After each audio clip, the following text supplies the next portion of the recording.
Welcome back to the Gym Leader Chat Lounge, episode 9. We are getting up there. Thank you so much for tuning in and supporting the pod. I am joined by John Patterson. Hello.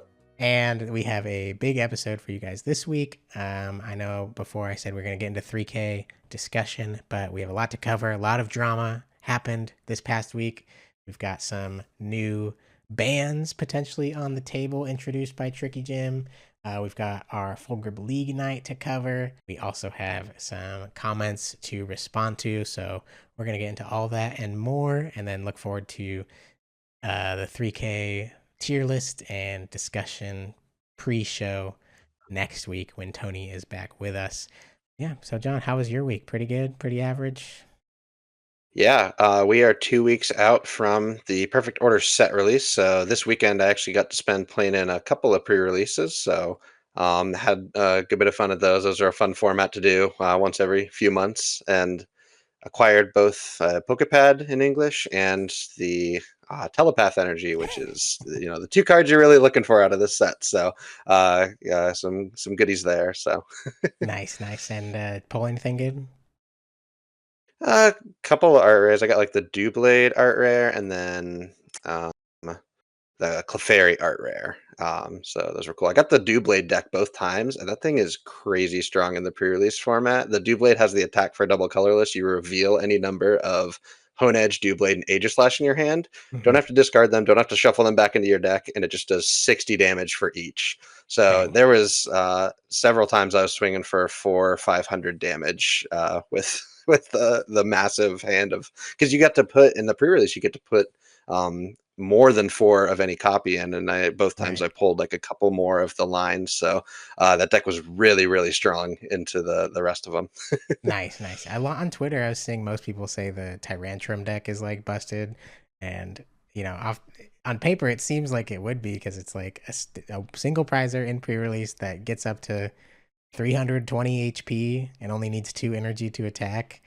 It does 160 damage. Like that seems kind of cracked for pre-release, but the fact that the Doublade can one hit KO him, that might be pretty handy to It was deal with. crazy. And So the Doubleblade kit also got an enhanced hammer too, so you could get rid of the special energy to reduce the health specifically of the Tyrantrum if you needed to. But I cut that both times because like this guy can just reach those numbers. It's yeah, crazy. High dang. damage, high health pre-release. It was kind of insane. Dang, yeah, they're printing counters for the pre-release deck now. Adding the enhanced hammer is crazy. They're truly full. They've come a long way from where they were. They're truly full decks now that you maybe need to swap out. You don't even need to. You just can swap out 1 or 2 cards from what you pull, but they're just like pretty competitive decks on their own. Yeah, dang. I'm a little jealous I didn't get to play in any this week. My parents are visiting from out of town, so just doing a lot of family stuff. My wife and I are also shopping around for houses, so we toured a lot of houses this week. My wife was on spring break, just spending time with the family. But I'm hoping to go to the Full Grips hosting another one this Tuesday, so hoping to go to that one and hoping to not pull the superior deck because I just want Pokepads. And I heard the superior doesn't have any, which is crazy. But yeah, I need my Pokepad. Yes. Yeah, the Tyrantrum one has 4, and the Superior got 0. So I think the Tyrantrum deck stole the Superior's ones. Yeah, that's incredibly rude. I don't know why they would do that, but anyways, we can get right into it. We got a lot of topics to get to, and first on the agenda, we've got to respond to a comment that we got, and I was baited into responding to this comment. They threatened that we would not talk about it, and I said, "Gosh darn it, you can't do that to me." That's all right, Ben. It's a good comment, and what it's talking about, it leads into some other stuff we're going to talk about today. So it's an appropriate one for this episode. So That's right. yeah. All right. Without further ado, we can get into it. It is from No Loaf, and it's probably not how you say it. I'm gonna call you No Loaf. All right. No Loaf says GLC could be a tier S format where only one deck is viable, and these guys, us, would still say that the format is in a good place because of their proximity to the creator of GLC and Full Grip Games. Most socially adjusted people aren't going to want to be the ones that show up to a local and are known as the quote GLC hater, when in reality, all they want is what is best for the format and are instead brushed off as a buzzkill. Why aren't GLC bands decided using a community vote collaborating with the Cardboard Warriors Discord?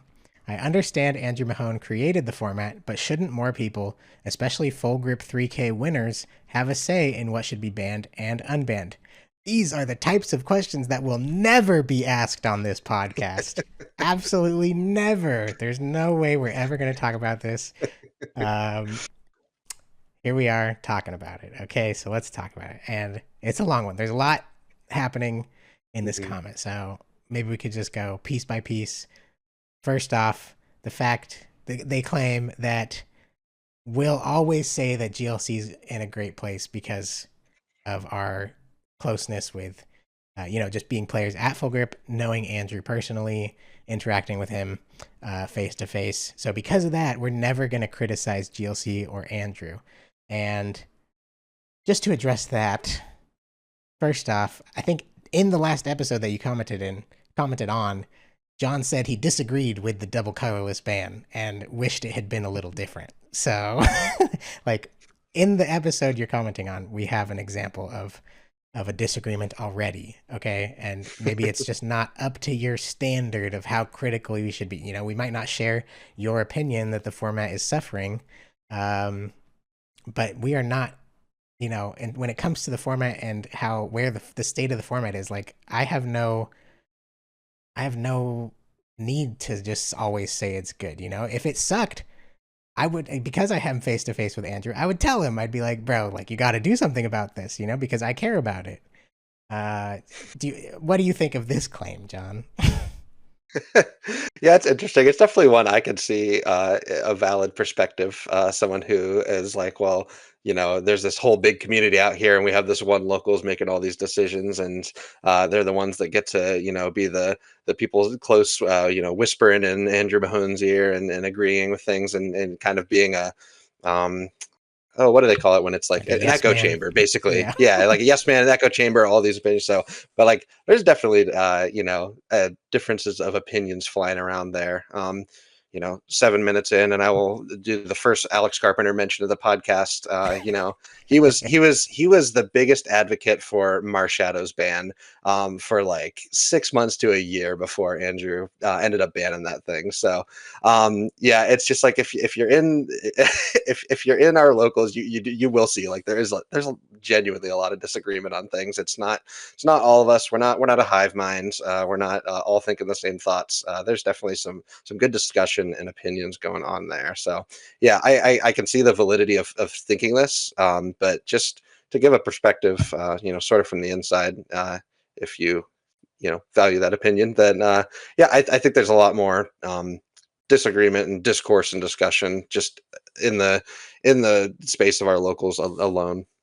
Yeah. And they're just not, people online just don't get to see that because they're not there. And because we're all in Hmm. person, we're not waiting to talk about these things, when we get home online where the public can see. It's like, no, we're in person every week. We're chatting about these things. We talk constantly. 90% of our locals barely even use Discord. So it's like they're not Hmm. even part of the online discussion that you're talking about. Um, and there's a lot of discussion. Everyone's their own person. Everyone just enjoys the format. That's why they play it. That's why they show up. And, times where people are frustrated at it, that's been stated, and so the fact that I don't know, we just have to address that, like there's more happening that you don't see. We're not all just like mindless Andrew Mahone robots. We like the guy. He's he's fun to hang out with, and he's a good person. But it's a game. It's a game, and he created a fun format, and we have a good time with it. And we're critical when we need to be. So it's also like an imaginary scenario that you've created here, like uh, GLC, this imaginary scenario where there's a single deck that is good, and we're still saying these things. So like that's imaginary. That's not what the format is right now. There isn't a single Psychic is S tier, and maybe it is the only S tier deck, arguably, but it's not the only viable deck. Like we've seen a number of decks winning and you know fighting for power, and it's also things change constantly. It's only a year ago colorless was that deck, so it's like things change, things adapt, and just because Psychic has been like the top deck for 6 months does not mean GLC is in a bad place. Like it's okay for decks to be strong. It's okay for decks to struggle against Psychic. Like no one is. We're not. It's not like it's unfun to play GLC right now. Like despite Psychic's power currently, GLC is still fun to play. Like I go to I'll go to a standard night and I'll hate myself because of how miserable to me that format is to play right now.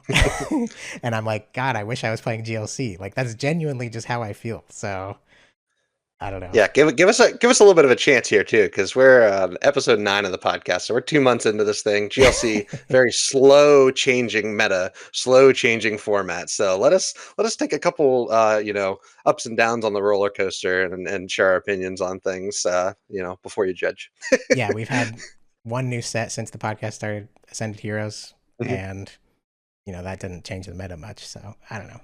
Hasn't been that long. Yeah. Anyways, moving on to the next claim. Most socially adjusted people aren't going to want to be the ones to show up to a local and are known as the GLC hater. All they want is what was best for the format, and brush stuff is a buzzkill.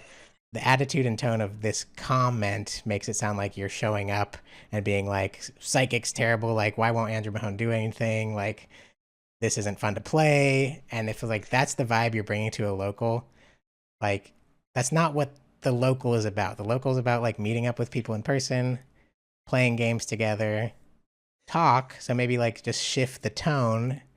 Like this, I don't know. Does that make sense? I don't want you to be known as a GLC hater. Like other opinions are valid. Like it is valid to think that Psychic needed a ban 6 months ago. If that's your opinion, that's fine. Like I think the problem comes when that's all you can focus on. It's like especially at locals. This is just local, so like maybe we shouldn't even address it much because you're talking about this idea of you talking about how much you hate where GLC is in person. It's like I'm not part of that scenario. I don't know you personally. I don't know the vibe you bring.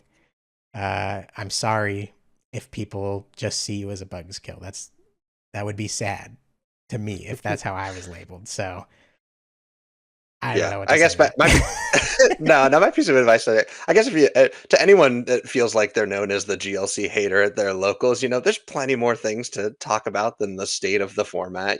Just try to enjoy the game. It's like there are things that are just the bans while we can have good discussion about them. They're ultimately out of our control. Even us as it was stated, so someone so close to the person making these decisions. It's really is that I can't make Andrew ban a card or unban a card or whatever. So it's just like there's other things to talk about at your locals other than the exact state of the format, and talk about what the I don't know, like what the lower tier decks, like how these matchups go between like how's the Fire Fairy matchup? That's an extreme example, but yeah, I hope you get what I'm saying. Yeah. Yeah, I get it. And I think it's important for anyone to realize like no matter what happens in GLC, this theoretical world where the format is ruined because of Andrew, like you do get to decide how to react to that. And Mhm. if you're in a spot where you hate what happened to GLC, like I am very sorry. That does suck because it is fun and it would suck to lose it. I'll just say so. Moving on from a hypothetical to something a suggestion for the future, saying why aren't GLC bans decided using a community vote, collaborating with the Cardboard Warriors Discord? I just opened this up to just some sort of community vote or Magic the Gathering's commander format has like a council or whatever. So just I'll think about it in that respect. So um, there is a lot of discussion and just seeing the care that Andrew takes in um like polling the community and like asking people like it is asking like locals, like reaching out, engaging in the conversation on Discord, as Ben mentioned, like he threw a couple band suggestions out there in the Tricky Gym Discord for everyone to just kind of talk about, have a discussion about. So um, I think without there being a formal, vote, community vote, there is some sort of an informal discussion that does happen regarding these bands, even though I would say unseen, but it can be seen because it is discussed in the discords and stuff like that. So yeah, I would just encourage people to engage in those discussions so you can have your voice heard and be a part of those decisions in some way. So Yeah, Andrew is definitely seeing all that. He's inviting it by posting uh, the idea of a ban in the first place. He's not just blindly announcing this. He's posing it for the community to react to gauge response. So like there is some back and forth happening, albeit not super formal. My response to why shouldn't there be a formal one? I mean, to me, my answer to that is like maybe. Like not, I'm not, I'm not gonna say I'm 100% opposed to a council, but I'm also not gonna say I am wanting a council either. Like I'm kind of just I am personally fine with how things are, and you know if you think that just falls under the category of me being a full grip local and supporting Andrew, it's like I don't know what to tell you. Like that's just how I feel. I'm just a person. Like I'm happy with the way things are handled, and maybe obviously it is a little bit of a place of a privilege to know Andrew personally, and maybe feel like my voice is heard more than the average person. So like there is some acknowledgement of that there. Uh, and you said, why shouldn't full grip 3K winners have a say? Speaking as a full grip 3K winner, uh, we do have a say. Like mhm. Andrew would 100% hear out any of the past full grip 3K winners and has, and me winning with the colorless deck and testing with Andrew beforehand with the colorless deck, and then after the win happened, uh, you know, that was a huge part of why the DCE ban happened. Like I was Mhm. directly involved in that process, obviously. So the idea that the full grip 3K winners don't have a say, we don't have a vote, there's no formal vote, but we have a say, if that makes sense. Like he's listening when, uh, you know, Chris Goulshill, and I know him and Andrew have messaged, they've talked about planning streams together. I don't know if they've messaged specifically about what to ban or not, but, the fact that Andrew engages with these people, kind of answers your question there. It's the engagement is happening. Uh, and it might just not be, again, it's not everything is 100% visible to everybody. And I am sorry if that is disappointing to any of you guys. I'm not, if Andrew decides to open it up to a council, whatever, that could maybe work in some world. It's just, I don't know. I really just don't have an opinion on if we need a council or not. It's like, I guess my opinion is we don't need one. That's my opinion. Yeah, I'm right there with you on that. It's just it's hard to it's sort of the if it ain't broke, don't fix it. So, yeah, like we feel that this process is working, and it's just us just telling you guys like what we see. It's not like us necessarily uh, defending the way things are happening now. I think Ben just expressed that we're open to the idea. Like, yeah, a council could be beneficial. It's just we're not going to advocate for it, and we're not going to say that it shouldn't happen. So it's just feeling very neutral on the idea of something formal happening when the informal is, in our opinion, working. Yeah, exactly. Yeah, I think obviously speaking from the place I am, uh, I trust, and take this with as much value as you want. Hopefully, this means something. As you're coming from someone who is connected with Full Grip with Andrew and has these discussions, I trust that Andrew makes his decisions for the benefit of the format. Whether or not you agree with those decisions is a different question, but I trust that he is deciding these things because he cares about the format, wants the format to be fun and successful and accessible to people. And so, as long as I trust that that is his motivation and he's not motivated because like he's moved on, doesn't care about GLC anymore, isn't engaged at all, is just like reacting emotionally himself, like because he played against Swellow one time and he's like, I hate Swellow. Swellow's banned now. As long as I'm not seeing those trends in his decision making and I can trust in his ability to process the decisions that he has made, I am okay with how things are. That's my opinion. I'm okay with it. And the reality is, whether or not there's a council or whether or not Andrew is the one deciding these things, it is impossible that everyone will be happy. It is impossible because, say, he does make a council, and then not only are you not on the council, but no one you personally agree with is on the council either. Then, therefore, you hate the council. You think your voice is not represented on the council at that point. So it's like and like we can't just have 1,000 people on the council because then I don't know, just like open public vote. Like I'm definitely against open public vote because you know I don't because I don't trust everyone to make the decision that I think would be best for the format. Like that's exactly, Mhm. you know, that's why I don't want a big open vote.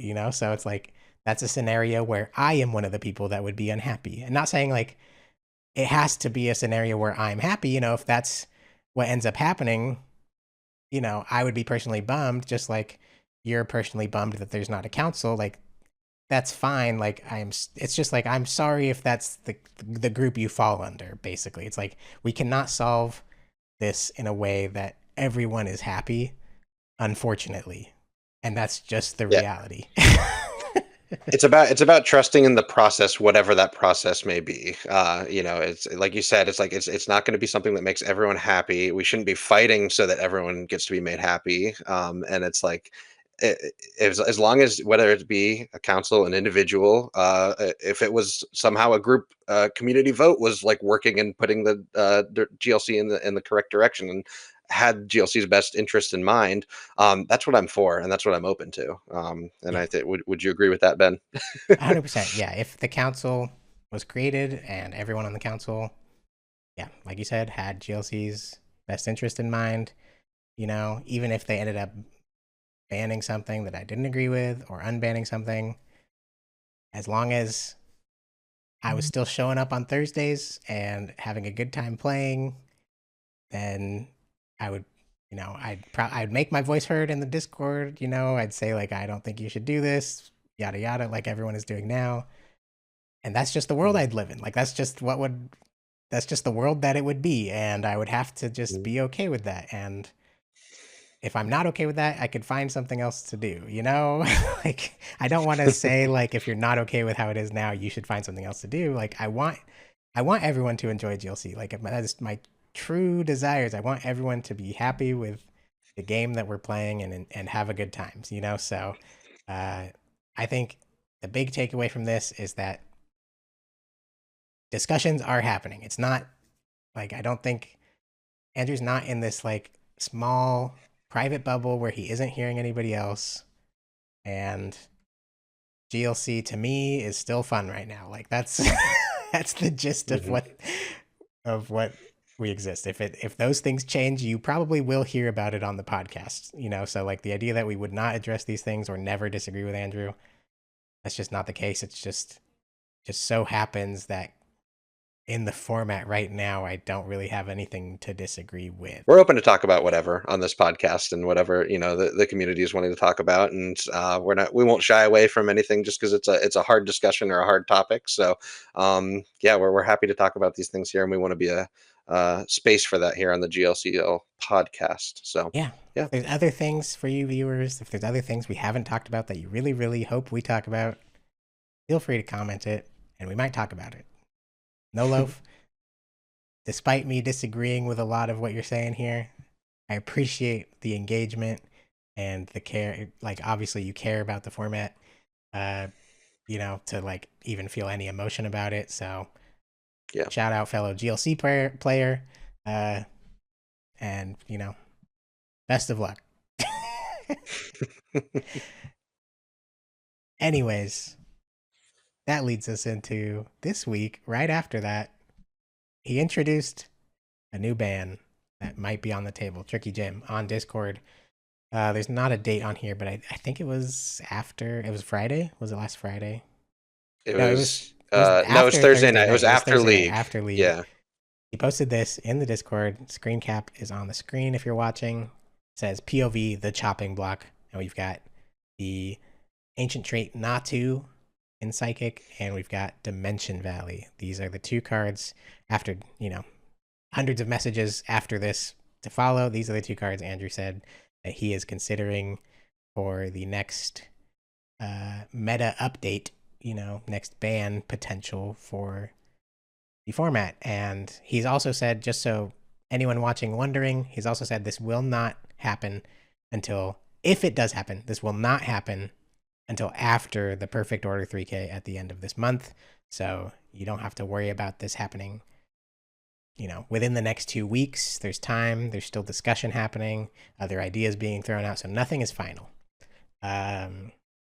But I think this is just a sign that Andrew is thinking about obviously a nerf to Psychic in the form of either one or both of these cards. He is recognizing the high power level of Psychic and how strong the cards are. And now discussion is happening. So, John, what? Let's talk about. Let's just talk about these cards one at a time. Say Mhm. why they're even on the chopping block. Uh, Yeah, and absolutely. go. Yeah. Let's start with Dimension Valley. What do you think? So yeah, Dimension Valley, stadium card that you're gonna see in just 99% of psychic decks. There's if you don't know by now for some reason, makes each psychic Pokemon's attack cost one colorless less energy. So the strength of this card really shines in just getting a cheated energy attachment just by placing a stadium in play. And so if you're trying to attack, for example, with Boulder in the active, you attach one energy to it, and then you play the Dimension Valley, and that's satisfying the attack cost. So you've essentially cheated one energy into play this way. um, your boulder gets knocked out, you promote, your Mimikyu, and you attach an energy to it, and you've cheated a second attachment because you don't need to attach to that Mimikyu again. So not only is this just one cheated energy attachment, for as long as it stays in play, you're continually cheating an energy attachment every single turn. You think about, if you have Malamar in play, you're essentially getting to attach an extra energy as long as it's in your discard pile. This thing is, essentially doing the same thing on a stadium card, which is just so incredibly powerful, and is just able to be just continually abused by the psychic type. Yeah, and um, something that we've always said, like Andrew has always said, and comes up in discussions all the time. Is like there is no one card in Psychic that's like this is 100% the broken card, because on paper Dimension Valley is just one cheated energy, right? And you can counter that with a stadium. But you brought up Malamar, that's another energy. We've got Zatu, that's another energy. mhm. Lusamine can bring back Dimension Valley. You've got Wondrous Patch that just came out. You've got Raihan. You've got Gardevoir. Psychic just has a dozen ways to cheat an energy into play. And, uh, I think the idea with this being brought up in a band discussion is just like, this is the one that will, is easily splashable into any psychic deck, is one of the oldest as well. So I know we all know that Andrew prefers to maybe target older cards in bands and let the newer cards kind of play out. Um, so there's that aspect as well. The goal is not to bring Psychic down a tier or make it people switch off of Psychic because it's like no longer good. We want to nerf it to the ground. It's like no, Psychic is still going to be busted because it does have all these extra energy acceleration. It's just like maybe it's feeling a little overwhelming right now with every option that it has. Um, and that leads us to the Natu as well. Like that that option of Natu taking an extra prize in combination with the swarm of energies the psychic can easily attach and get around. And it's like Dimension Valley also gets around like Hex Maniac turns. So like Hex Maniac, before was thought to be a counter to psychic, but now you can still get three. You can still get like four energy into play on a Hex Maniac turn with Psychic because you go Raihan Mhm. patch, attach, Dimension Valley. That's like four energy value right there without using any of your abilities. So it's just like I don't know. There's just a ton going on. So then you have the Natu as well, which is recently popular. It's always been good, but it's recently a lot more popular because of Hector Ibarra winning the previous 3K with the Natu, and specifically like the blindside package. When Natu takes a knockout, you get to take an extra prize card. So the blindside to attach on Natu, which also is reduced cost with Dimension Valley. So that's like another factor of why Dimension Valley is considered here. It's like completely avoids needing an energy at all. At least with like Malamar, with Zatu, with Wondrous Patch, you still need access to the energy. This stadium is just like, I'm going to ignore an energy at all. Like, I don't even need access to energy. So it's much harder to Mhm. like counterplay on your opponent's side. I think Andrew has also said like Dimension Valley is one he's like very confident in, and Natu is just like an idea. So it's like one, it's like, I think he's made like right now, or at least at the time of discussion, it was like Dimension Valley or Dimension Valley and Natu. It's not like just Natu. Like Dimension Valley, I think is the main one. And then Natu is like an addition. It's just like, do you feel like Natu is like really overwhelming right now? Like, what's your experience with Natu? It's definitely it's pretty overwhelming. It's such an easy thing to pull off in pretty much every game. Your deck is built around just being able to blindside, and it's a problem in it's aided by the Dimension Valley. Even if you're not using it directly to use it for the Natu, you could have used it earlier in the game, which allowed you to attach extra energy onto your Natu or your Zatu or whatever on your off turns. So yeah, Dimension Valley is just like you said. It's like that's the number one on the chalking block. It's block. It's that blanket card that's hitting every single type of psychic because like every single psychic like archetype is strong. Natu being a specifically targeted suggested considered ban, and that it is the strong arguably the strongest card in arguably the best way to play psychic right now. It's Yeah. just it's an easy combo to pull off to get two extra prizes, just an incredibly strong effect in the GLC format. Yeah, agreed. It's like Psychic has, I think, more options than any other type to do multi-prize turns. So we've got like Blacephalon, we've got Dusknor, we've got Togekiss, we've got other spread packages, we've got the Sinister Hand Dusknor, um, and we've got the Natu Blindside, um, and just Natu's normal attack sometimes gets in there to take two prize knockouts. Natu is Natu's biggest enemy because it Yeah, for weakness takes out Natu. exactly. So Natu is like by far the easiest and strongest because like with Dusknor, you're giving your opponent a prize. With Blacephalon, you have to set up a lot of damage or have your opponent have like a pretty weak board. With Togekiss, obviously it's a stage 2 that does nothing else, and then you have to coin flip on knockouts. So like you're not like the idea with not. I see the vision with Natu. It's like the idea with Natu being banned. It's like Psychic still has plenty of ways to be extremely powerful in like very fun, creative ways. Um, and I think we're seeing Psychic decks very slowly homogenize into like just using Natu because of how easy and powerful it is. And especially with the Zatu's existence, it's like very strong roll compression. It's like most Psychic decks are playing Zatu for energy acceleration. So like you don't even need to add an extra Pokemon line to fit in the blindside Natu. It's just like you're already playing Natu anyways. Like it's a given. So it's like might as well play a Mhm. win, play the Natu that can give me a bonus prize and help me sneak ahead. So like Psychic is just so strong. Like, we keep talking about Psychic so strong. It's a little overwhelming. My opinion on this idea is I think currently I am fine with any of the outcomes of these options. Of say the three options are no ban, Dimension Valley, and Dimension Valley not to. Say those are the three options right now. Personally, I am kind of fine with any of them. I don't think the format is horrible right now. Um, I am, when I don't love to play against Psychic with other decks because of how powerful it is. But it's not ruining my experience. And I think I'm just I also see the value of getting rid of these cards where I would, you know, from sitting on the other side of the table's perspective and without a psychic deck, I would totally enjoy playing against psychic more if these cards were gone, personally, you know? But like, I don't Mhm. necessarily think it's needed. It's like not a must, you know? That's how I feel right now. It's not a must.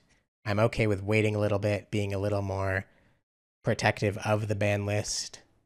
And, new cards come out all the time, who knows? We don't know what's going to happen next. So I am kind of sitting on the fence with those three options. Where are you at with those three options? I I think I would be I'm a little bit leaning more into a ban of some kind, I think, than you are. I would be fine, no ban. I don't think like this isn't like the worst. It's not like the worst state that GLC has been in. Um, but I think I like the idea of taking the ban process a little slower. Dimension Valley being the first one up on the chopping block. I like the idea of taking it slow and just doing the Dimension Valley first, because Dimension Valley does hit the effectiveness of the Natu, and I don't just like necessarily going all in and saying like, well, let's get rid of both of them. It's like let's take this a little slower and see where the Natu Blindside deck goes after Dimension Valley is cut. Like that might be enough to kind of let us have this cool two prize mechanic. While still making it a little harder to pull off. And I and I think this kind of harkens back to like how I felt about like the double colorless energies when they're banned. Like it's a very similar thing in my mind. It's like, okay, we just took both of them away. It's like, well, like what if we just took one of them away to start and see how it was? So like I think in just my philosophy of banning cards, it's like when you ban multiple at once, it doesn't allow. I like to see the format with one and not the other. And just kind of see how that plays out a little bit. We've got time. It's like we can try these things. We can take them a little bit slower, and that's kind of where I'm at with it. Yeah, I think I'm 100% on board with that. If Dimension Valley does go, I would say, like, great, that's fine.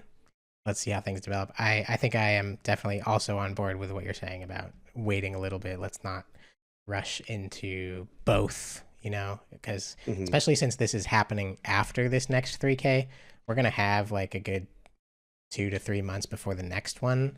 Um, there's not a necessity to ban both. We're not like these need to be banned because the next 3K is like about to happen and it's going to be the 3K is going to be ruined if we don't ban it. It's like since we're waiting anyways till after this 3K, let's if you want to ban, like, ban the Dimension Valley. Yeah, I'm 100% on board with that. Let it breathe a little bit. Let's see what happens. We've got Hmm. Deoxys coming out in the next set, which obviously I think Natu is stronger than Deoxys. I think a lot of people would agree with that. But um, Yeah.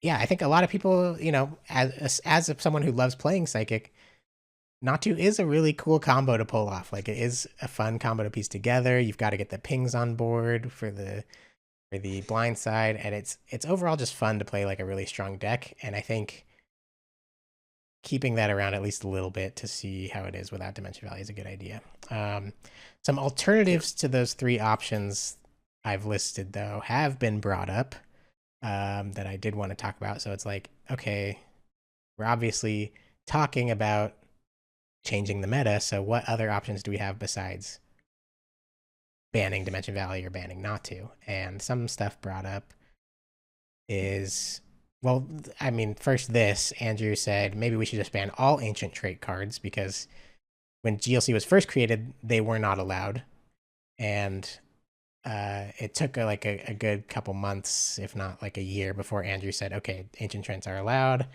I think they're going to be okay. And for the most part, they have been. They've been fun additions to the format. They're very unique effects, obviously, limited to this time in X and Y. And some of these cards on screen, like Bunnelby, Torchic, Articuno, Swellow, obviously none of them are in the S tier Psychic deck. uh, but they each have a place in the format and are some people's like favorite things to build around. It's a very unique option to play with in GLC. So personally, I do not want to see all the ancient traits banned. I think that's just too much. Like, there's no need to ban all these cards that create some fun gameplay when they're not really hurting anybody. So I don't know. What do you think about that? No, it's not the ancient trait itself that's broken. It's the tools, the type. that it's in has to be able to enableize it.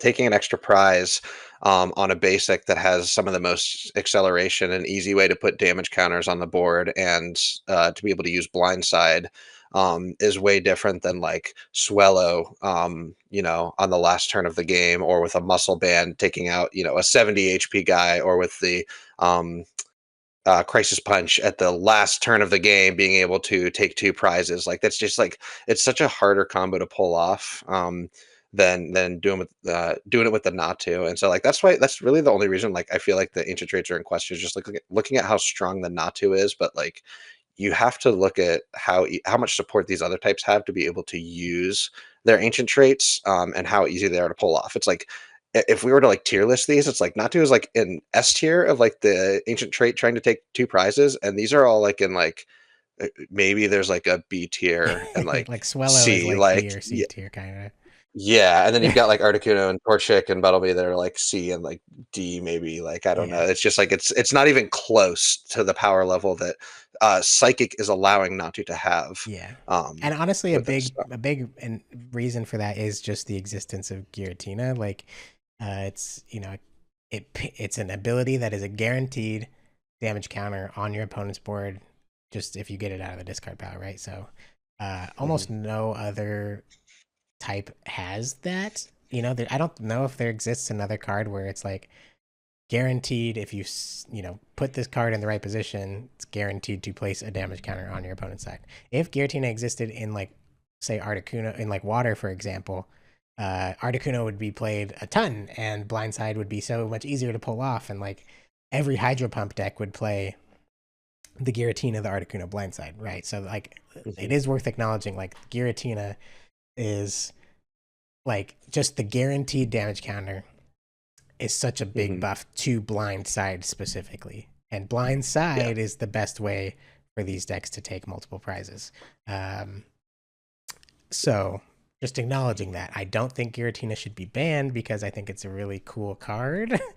I think it is pretty balanced and it's in its own vacuum, it only does 130 damage, which, has long been said is like just barely cutting it, for basic attackers. Um, it also puts 40 damage on your own board. So it's like all these pieces that Psychic has to like abuse that. But I think Guillotine itself is just kind of a unique guy. Mhm. I'm open to anything though, if if he comes out and is like I don't Guillotine know, needs to man. be banned, it's like whatever. I don't know. I've got a bias here. I think Giratina is so cool. I would never want to see it go, but that's like my No. bias speaking. Yeah, But I don't think it needs to either.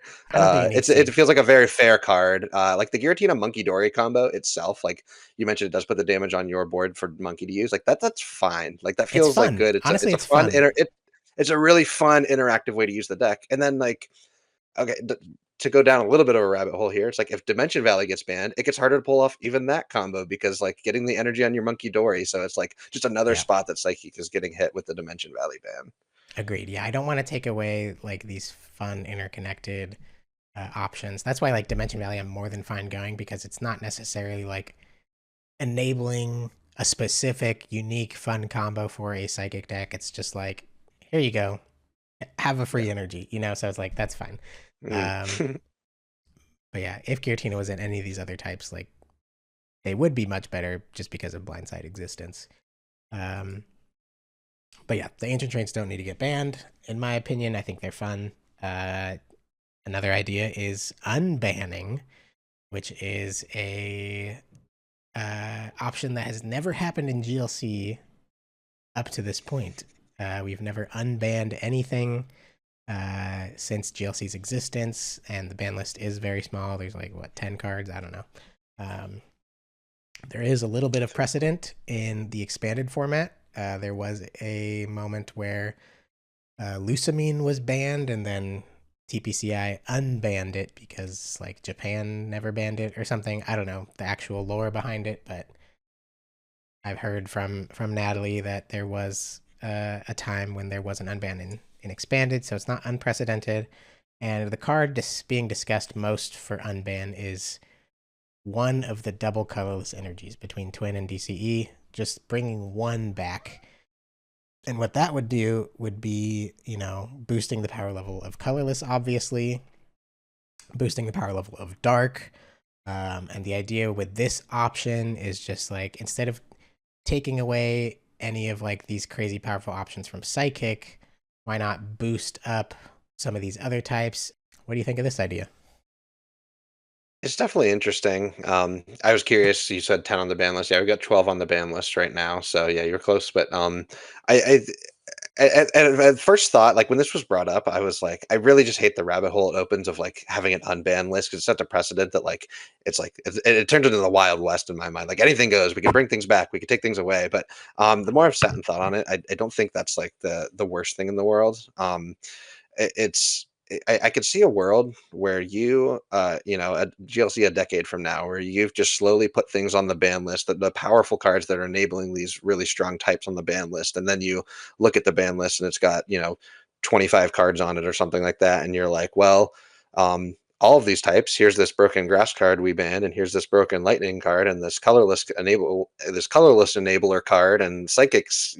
Probably I don't know 4 cards at that point.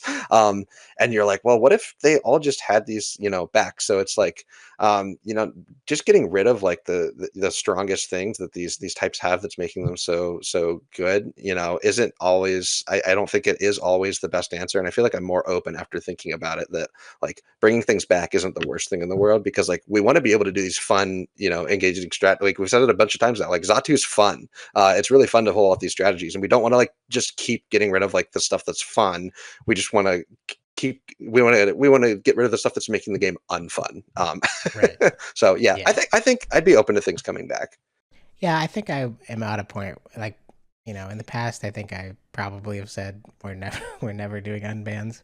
Um because I don't feel like they're needed, but we talked about this a little bit with John before the pod, but like this ban discussion is kind of unprecedented, or it's like it feels like a precipice moment for GLC Hmm. because like we've said, like keep repeating, there's not one card in Psychic to point to that is ruining the format. It's just as a whole, we've seen TPCI or not TPCI, just creatures and Pokemon Company overseas. Just purple just happens to get a lot of like really powerful cards, and other types not as much. So it's like, okay, maybe we readjust our expectations for GLC, and what do we have to work with? Now we're at a point where maybe decks are strong enough to deal with these.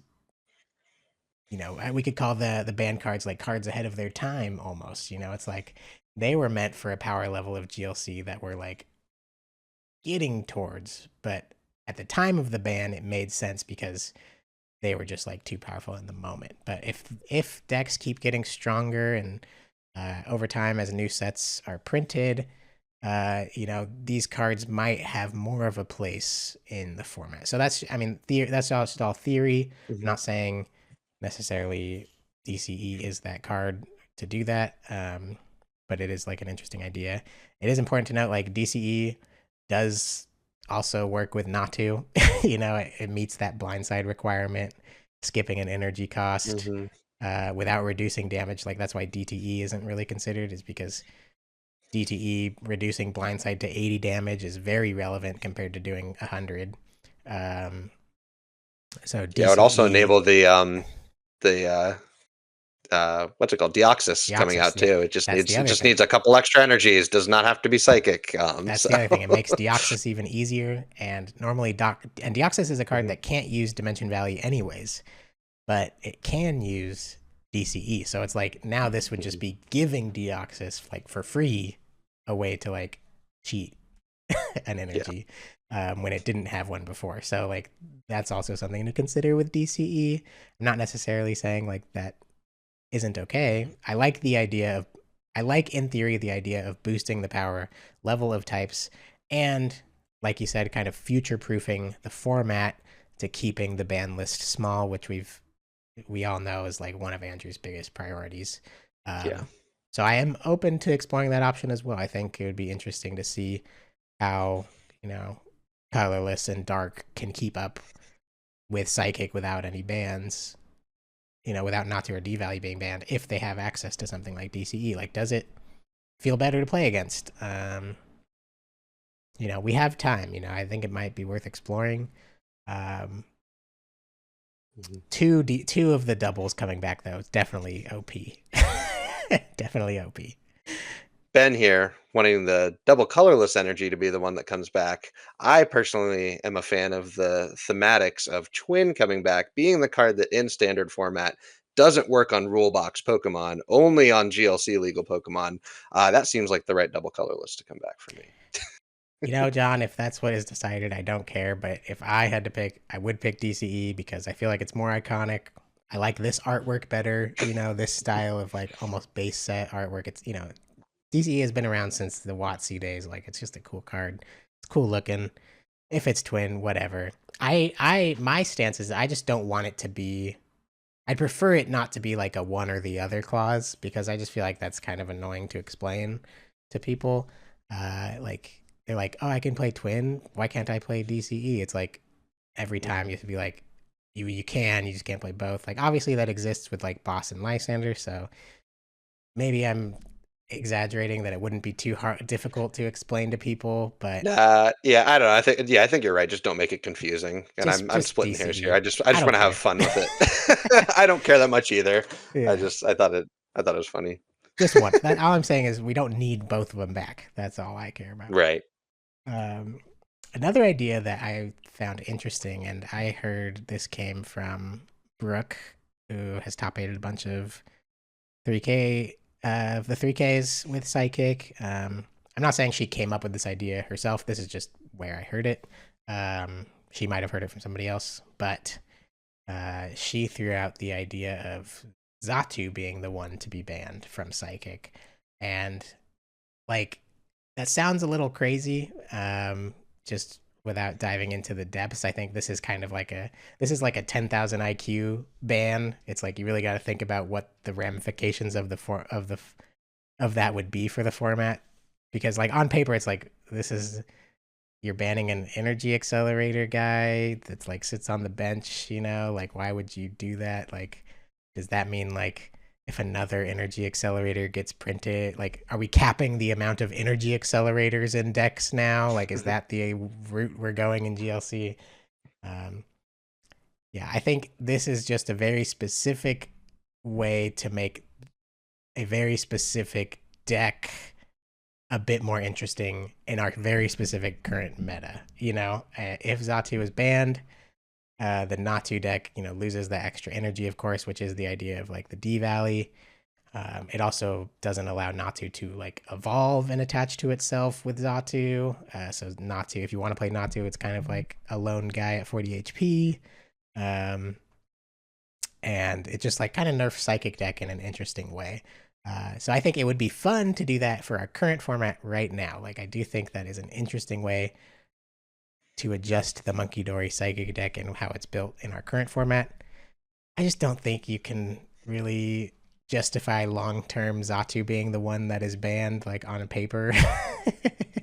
It's just like, where are we going if that is the ban, for what it means for the future, and like, if for like, I don't know. What, let's let you talk. It weirdly it weirdly feels, yeah, I think you're right. It weirdly feels like there's an argument that like this is the best fix for like this specific snapshot of the format that we're in right now. For the reasons you brought up, making the Zatu or the Natu the lone guy, also hits like things like in my opinion, I'm thinking like, okay, well, if I'm not playing the Zatu deck, what am I playing? Like the second best deck, like Garb is like kind of like that thing that's like really really strong and stuff too. So like the Zatu not being in Garb, not having that energy acceleration, like it still hits a lot of types that like to use Zatu, but there's other types that like just like don't run the Zatu. Normally, if it's one or the other, like people are cutting the Zatu to have the Malamar in the deck. Like a lot of Dust Noir versions normally have just the Malamar. So it's like not hitting those and hitting others. So it's just like it's an interesting, if you're trying to hit certain types and not others, it's a thing. But I think you're right for the future of the format. that like just getting rid of like one of the energy acceleration guys that can enable cool and interesting strategies in the future with different attackers that are fair but interesting. I don't like that route for the future. Agreed. Yeah, I think it's just like thinking about it. It's like, oh, if I played against the Natu deck right now and they didn't have Zatu, I think that would be interesting. But like, Mhm, it's just like I don't know. It might be a lot for, yeah, like you said, just what it means for the future. mhm. If we're talking about unbans, though, we can take it one step further and let's say Raikou gets unbanned as well. What are we thinking here, John? What's your take? I just think we had a I think we probably just had a jump scare for some of our video watchers here. That jumped up and they're like got flashbacks of people flipping over Raikou as their first as their attacker. Like, oh That's gosh. right. Um, so yeah, Raikou definitely becoming a tear in its day before it even got to see the light of day with the likes of Joltik and Magneton. But it's just like we got to bring this into the discussion too when we're talking about unbanning things that make other types a little bit stronger. When fighting came out, where's lightning now? It's like you see lightning at these tournaments where you're not doing the badge system, all the types are available. Raikou or lightning is just not found and not really seen as a viable type. Raikou, obviously, an incredibly strong card. We referring to it, the Deoxys as the new Raikou, is just hitting 120 the active, 120 the bench. Obviously, such a strong effect, and it would be coming back in a world where we haven't tested it like with the likes, like I said, of the Joltik and the Magneton to be able to power it up. Um, so it's a card we gotta consider when we're having this discussion of unbans. A card for a type that is clearly suffering right now that could use a boost, and this is the one card from that type that is would do that. So Ben, you played against Raikou a little bit here in our our no bans tournament that we played in. What are your thoughts on the Raikou coming back into the format? Yeah, so I played Psychic, a very average Psychic deck of our current meta, just including Marshadow, against two different Raikou decks in that tournament, and I beat both of them. Um, and obviously Raikou is incredibly powerful, and at its time, it's like you get hit by Raikou, and most decks can't recover from it. It was a pain to play against, so it's just too much, right? And you got the Joltik now. Like the Joltik is incredibly powerful for Raikou. Like both of the Raikou decks I played against were playing the Joltik to great effect and threatening turn two Raikou like very consistently, right? My take now with Raikou being unbanned, let's say along with DCE, is that Raikou doesn't automatically beat like any of the decks that are already in conversation for being top of the format. Um, so I am curious why it would be crazy.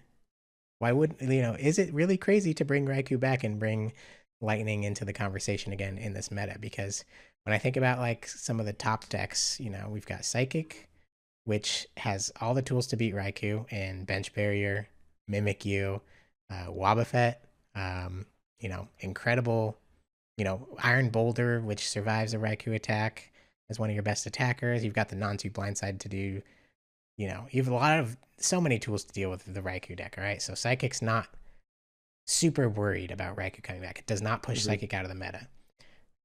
Fighting, I think, still handily destroys the Lightning deck. Tinglu is just incredibly oppressive. Okidoki's incredibly oppressive. You can tech in Lost City in the fighting deck very easily if you wanted to also kill the Raikou. So fighting's not really worried. Then let's say you have Colorless with DCE back in the picture. Like Colorless is scared of Raikou, but it does have the tools to deal with it. It's very easy to set up your whole mhm, board, so you're not really ever getting bench wiped. You turn two, Fan Rotom will prevent that from happening. And then it's also very easy to bring in Lost City into your colorless deck, mhm. to lost on that Raikou, like I said. So you have very easy ways to deal with that. Also, you have Snorlax, which is over 120 HP. You've got Dubwool, which can gust up the Raikou on turn two. that just was powered up with Joltik. So colorless again, another type that I don't think would be too worried about Raikou. Mhm. What's next? What's at the other? Grass has a bench barrier now. Before, grass would kind of get destroyed by Raikou because it takes time to power up an attacker. But you've got bench barrier now, and obviously lightning has ways around bench barrier. But as grass, you can build towards getting a Raikou response, keeping that bench barrier up, and there's gameplay back and forth there. Um, I think the problem, where Raikou becomes an issue is beyond those types. Okay, so like the last type, water has bench barrier, weakness to Raikou, but I still think that would be an interesting match, because water is so incredibly consistent. It's got the bench barrier, got the Whale Lord. You can bring in Lost Mhm. City if you want. I don't care. You have a lot of guys that can deal with the Raikou pretty quickly. Yeah, and it's scary, but like not all your guys are weak. You can get in there if you're playing a list with Baxcalibur and you have a bench barrier coming up and taking a. They power up Raikou and you're like take a knockout with Baxcalibur. What and a bench barrier? What are they gonna? They can try to get around it that turn, but it's not going to be that powerful. So there's options. Yeah, the whole top half of the meta, I don't think instantly loses to Raikou. So that's like a good chunk of the meta. Those are Mhm. the most played types, the most played decks. How like fire obviously doesn't have bench barrier, would probably really struggle into Raikou. Um, but like how much worse is it for fire to play against Raikou than it is to play against current day Psychic? If you're the fire player, would you rather play against Psychic or would you rather play against Raikou? And maybe you'd pick Raikou, but for me, the fact that I have to think about which one is worse for me tells me that Raikou is kind of on the same level of the Psychic deck. It's just Mhm. like another deck for these unfortunately bottom tier types to have to deal with these strengths. So it's like, do we not bring back Raikou because the bottom decks also are already losing, and now that it's just another deck they'll lose to? Or do we bring back Raikou because it might boost up a type that has lost play, and a lot of the good decks in the format can deal with it?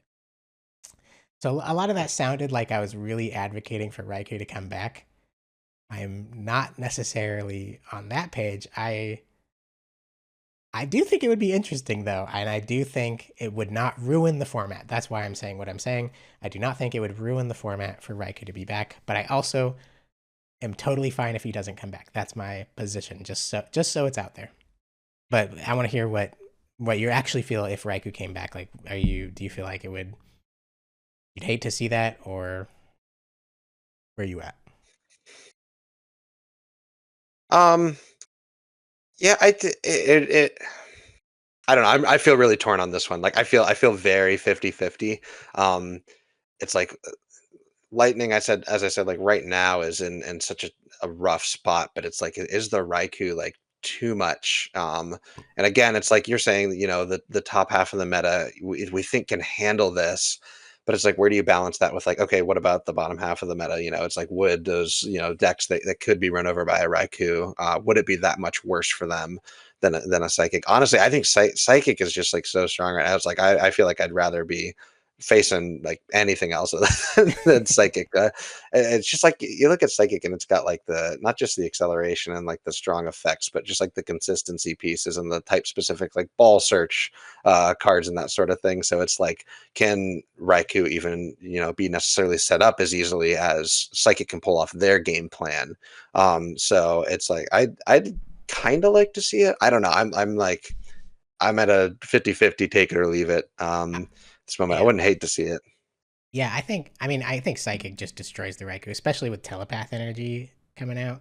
Just like Psychic has so many Yeah. ways to get the exact guys down to deal with the Raikou that like you shouldn't really be afraid of it. And Raikou will only win those matchups where like Lightning is not the best type when it comes to like finding the exact pieces you need when you need it. Like if anyone watched Mhm. my no bans match with Andrew, like he was powering up Raikou and he was digging through his deck with Zebstrika, and he was just like not finding Silent Lab, or Hex Maniac on the turns that he needed it because Lightning isn't a deck that really is built for that. You know, the only way to really do that is to play like the Call Signal Magneton, but again, there's counterplay to that. It gives you gives your opponent a prize card. Uh, but like I don't know, Psychic I think kind of just destroys the Raikou, and fighting also destroys the Raikou, like I said. And but there are those games where for people who really enjoy like the burst power of Raikou, it might be fun to reintroduce that to the format. Bring Raikou into the conversation, bring Lightning as a type into the conversation again, give Psychic another thing to deal with. Like, because now at this point, it's like, well, Psychic definitely has to run Bench Barrier for that. Um, Psychic probably would also really want to run like Wobbuffet to help as well. So it's just like creating these other deck building decisions. And oh, we didn't even talk about Dragon, but like Dragon has a good amount of 130 HP guys, and they also pretty commonly play Yeah, Lost City. Like Dragon could definitely get run over by Raikou, but Dragon can also really run over Lightning decks very fast. So it would probably just be a back and forth there. Um, Again, the issue with opening up the unbans conversation is like obviously these cards are some of the most powerful cards ever printed in the Pokemon card game. So well, and we never know what's coming next. Like if Shady Dealings is printed for Lightning and we've unbanned hmm Raikou already, and it just becomes like so easy for Lightning to find the exact pieces it needs every turn to deal with any bench barrier, things like that, yada yada yada. Some scenario, is possible where Raikou might need to get banned again. So that's the problem with right. the unbans conversation, and that's like a question for Andrew: is like, does he really want to open that can of worms? Um, the fact that we talked hmm about DCE and then that led us to talking about Raikou, is an example of that. Then people are going to be asking for every other card that's been banned as well to get unbanned. So it's just a big can of worms. There's so many options. This is why it's like I don't envy Andrew at all. Like in this position, like it's no one, like it's impossible to make everyone happy.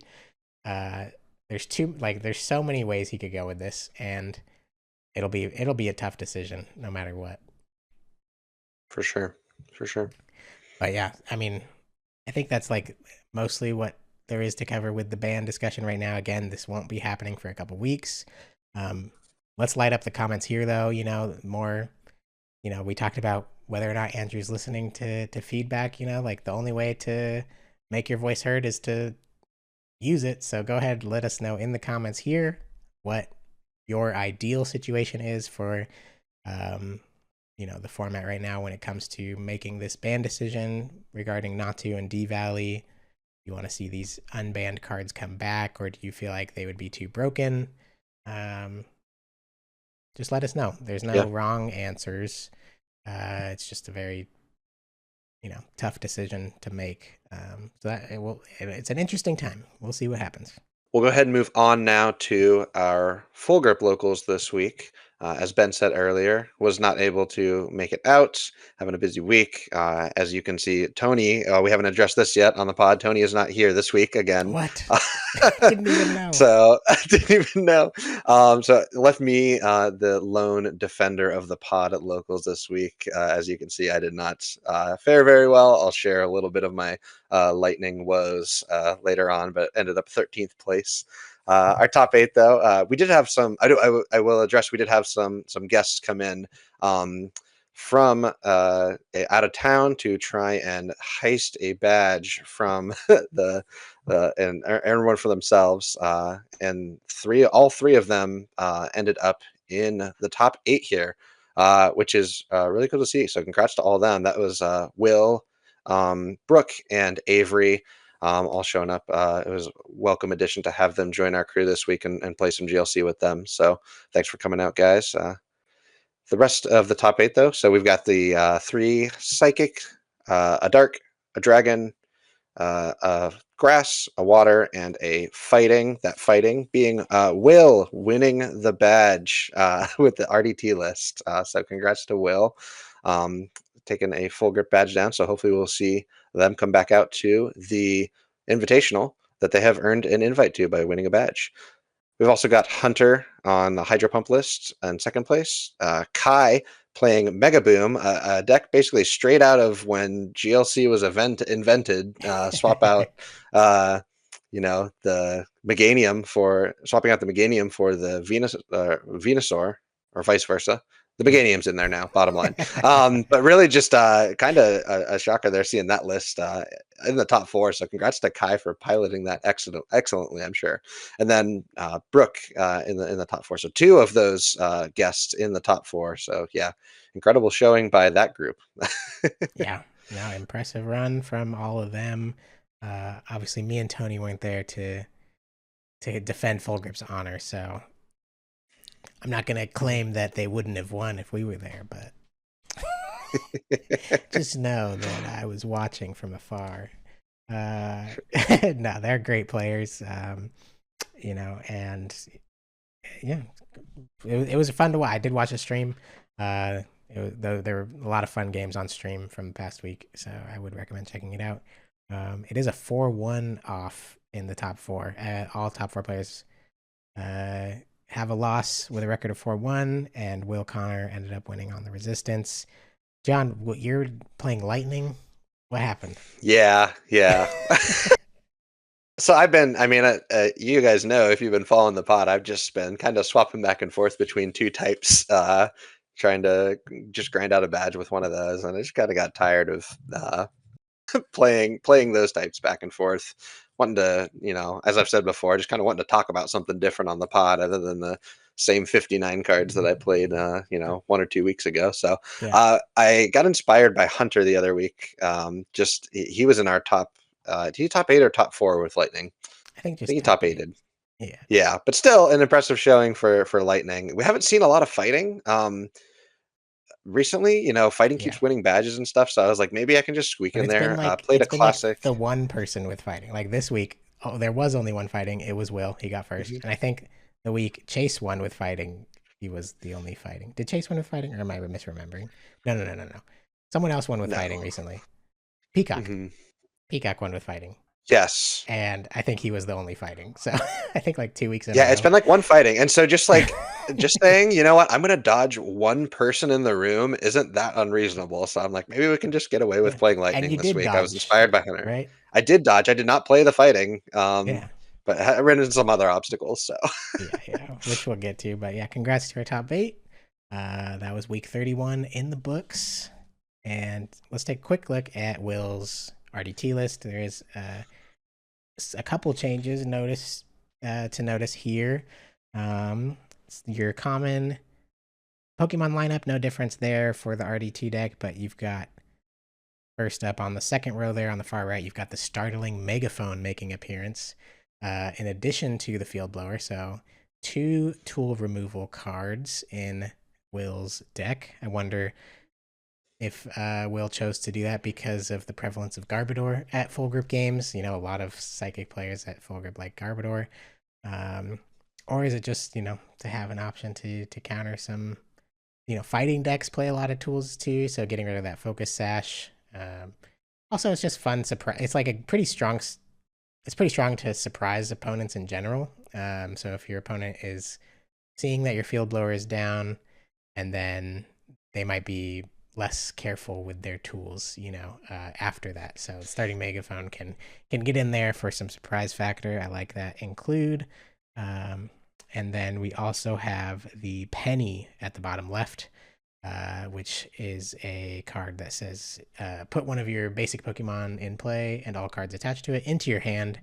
So you can do something like tank a hit with Okidogi and pick it back up to heal the damage off so that your opponent can't, take a cheeky KO with a Hex Maniac on the following turn or something like that. So, yeah, interesting additions to the fighting deck. Just a little bit of a surprise factor, I think, is always nice for a deck to have. So, props to Will. yeah, I think the penny's cool. Definitely more excited to see it once the Barbaracle comes out, and you can like literally just like penny and like slam the Dogi back down. So like playing that without even the Barbaracle, out yet or in the deck, Yeah, is interesting. So, and you're not necessarily expecting, a lot of times you punch into a Dogi and you're like, okay, I can 2-hit KO it or play Hex the next turn. So, Penny kind of like you said, the surprise factor of the Penny and the startling Megaphone. When my opponent plays Field Blower, I'm like, I'm looking at my list. I'm like, man, it's open season. The tools are going down. I'm putting them exactly where I want them to go. Yeah, So I would walk right into a Startling Megaphone. absolutely. And I think it's interesting to know, especially as we head into the 3K. Like, if it ain't broke, don't fix it. But Mhm. having just a one card, surprise factor might be like, could create some difference in some matchups. So I am thinking about that as I head into the 3K. It's like maybe I want to play, the BDIF not to blindside deck, but is there one card I could maybe swap that will catch my opponent off guard in scenarios like the field blower or the startling megaphone? What would that card be? So that's just for the viewer. That's what I'm thinking about when I'm talking about, or leading into the 3K and testing and stuff. How do I not ruin the already busted deck by putting in a bunch of tech cards, but how can I just like give myself like a slight edge and in the head to head. So, and next I just wanted to show, this is Hunter's Hydro Pump deck that got second place. He posted it in the Discord, so I thought I might as well toss it up on here to show you guys. It's also so pretty. Hunter's got all the bling, of course. And yeah, this is how Hunter's been playing Hydro Pump right now. Pretty standard. Uh, but if you're looking for a current build of Hydro Pump, here you go. Just wanted to mention that. And then finally, we will get into good old. Oh, forgot about it. Edge, Bust, and Beyond, a new segment here on the GLCL podcast. Not Boom. necessarily entirely new, but a revamped segment. Got a little tiresome, a little monotonous going through all of our matchups every single week. If we all play, you're hearing about 12 to 15 rounds of GLC that we're just kind of talking about, and you don't really get to, it's hard to describe what's happening and just like talk about Yeah. a game in a round. So Yeah, it we're just trying kind to of condense drags that. on. Yeah, try and narrow it down a little bit and just talk about kind of the highlights. So, um, the segment turning into badge bust and beyond. We're going to talk about kind of a high low segment, a high low, and then where we're going to go with the type or with what we're thinking for next week after that. So badge being a moment that we are giving the badge in our run this week.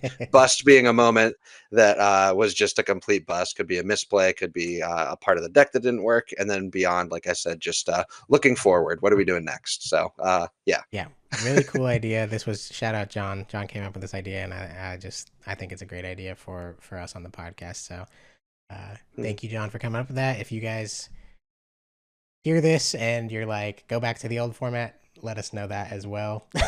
Yeah. But yeah, just like dragging on like round one I did this, round two I did this. There is value there, but we on the pod we're feeling like, well, let's switch it up a little bit. So anyways, John, give us your badge bust and beyond for the lightning deck you played. All right, this lightning list, courtesy of Alex and Hunter, have been working on this list since the beginning of time. It feels like constantly updating, tweaking it with the new cards in it. So it's just classic lightning spread. Wanted to, like I said earlier, just hoping to dodge a fighting match, which was very doable. Unfortunately, ran into some other snags, but the list it's a good list. The most recent additions or addition, I think it might just be one, is the Canary. Over, I think they had like a professor's research in that spot before, so I definitely see the value in just finding your lightning guys and getting them into play over discarding and just hoping you find what you need. This deck with the Zebstrika has enough discard in it, so if that's not it might not be the research, but I'm pretty sure it was. So they can correct me on that if that is wrong. But Mm-hmm. it's spread. It's got the options to get around bench barrier with the Hex Maniac and the Silent Lab. I'm just going over it a little bit because we haven't talked about lightning spread on the pod before, but it is a very Yeah. classic. This is what lightning spread looks like.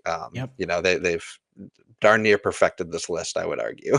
That's right. So So let's hear the badge and the bust.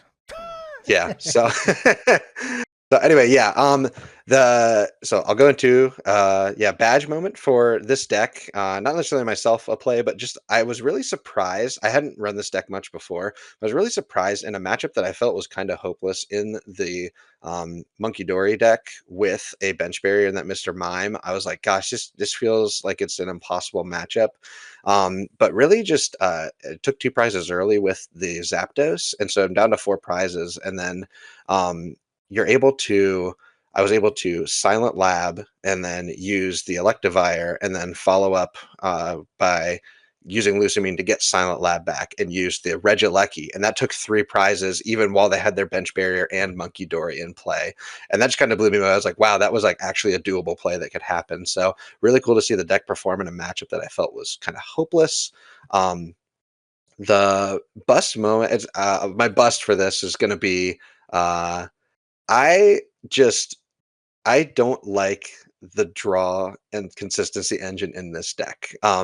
Zeb Strika does not vibe with me. There were so many times that I had some semblance, two cards that were either, Ordinary Rod, Super Rod, or Rescue Stretcher. And just having to get rid of those just feels so bad. It is the variance. You don't always have those in the hand, but there was times where I felt like I was holding my hand because I didn't want to get rid of those resources. And I think there is a little bit of a skill issue in knowing the deck and making those decisions, because I think maybe there was times where I was a little hesitant to discard those cards when in reality there was a route I could win with just the one recovery that's left in the deck. So maybe sprinting a little earlier and being a little bit more reckless with those resources could have, netted me a win. But my hesitancy and dislike for the Zubstrika engine kind of holding me back, being really wanting to be more conservative with my resources. So I'll move into my beyond here. This is kind of learning that this playstyle, it's fun. I like the attackers and how this deck takes prizes, but the Zubstrika engine is just like not my cup of tea. And so like I don't know if there is another way to play it with like a different sort of support. There's an electrode that draws up to four. It's got industrial synthesizers for four. It's not very good, but it's like what I consider playing that. I don't know, probably not. I'd probably just move to like a different style of lightning. I can't deal with the Zubstrika. So yeah, going forward, I don't really want to play the zebra. But it's a necessary evil in this deck for Yeah. sure. So yep, Yeah. Well, that was the BBB for you, right the from the BBB. horse's mouth. Yeah. I mean, everything you said, just I haven't been playing Lightning Spread either, but 100% concur with a lot of those feelings. Some of those Strika sprint hands just feel absolutely terrible. Um, Yeah, but I mean, it's also like sometimes it's like extremely powerful to just like dump and dig. It's just like I like that it's unique in the format. Like no other type really has that. So and with the Dynamotor, yeah, there is some synergy there. So sure. it's like Lightning having its own kind of vibe like that. I like that it exists, and yeah, it's just maybe not the best deck in the format right now, but it's a really cool deck still. It's, when it works, it's really fun. I mean, Mhm. besides like obviously you didn't hit any fighting, and you felt not super secure in the psychic matchup, but like, uh, I mean, power level wise into the, you know, that week of GLC, in 2026, you feel like it's Mhm. got, legs still? Like, do you feel like things went a little different your way? Maybe still dodge fighting? Like, you could have easily got like maybe a top four in there, top eight, top badge. Yeah, I think it could happen. Like I said, some different decision trees I could have made in some of my, sprints, but the psychic matchup not being as bad as I thought it was. There's a lot of dragons floating around right now, and dragon has like big basic guys, so that also can be a little bit of a tough matchup. I played two dragons. Yeah. One of them I just got donked by not Raging Bolt anymore. The because it has so much more donk potential with the Rayquaza. So the Rayquaza donked my I had something with more HP in the I think I had more Pekka or something in the Yeah. active. So the Raging Bolt couldn't KO it, but Rayquaza can. So but yeah, it's just like there's a lot of big guys in the Yeah. in the format, and Yeah. so it can struggle a little bit. So yeah, if you're looking for a aggressive spread deck that digs through fast and can put a lot of damage on your opponent's board, this is a great lightning spread list to start with. So give it a try. Yeah, just hope to dodge some fighting, guys. That's about it for our full grip discussion, and we took up a lot of time tonight, so we are saving all 3K discussion for next week, right before it happens, and we'll also get Tony on. We'll do our big 3K tier list, so look forward to that. But yeah, just responding to the band discussion that popped up this week, and as well as recapping full group games. I thought it was, good discussion. So John, thank you so much for being here. Any final thoughts for the group? Yeah, loved a little bit of a tough discussion at the beginning tonight. So we'd love to hear your guys' opinions. I will still used to watch the Wasi for card, reveals and that sort of thing. And at the end of his videos, he would always say, "Go nuts and be nice" in the comments. So let us know what you think. Be kind to each other, and we will GL. See you next time. See you guys later.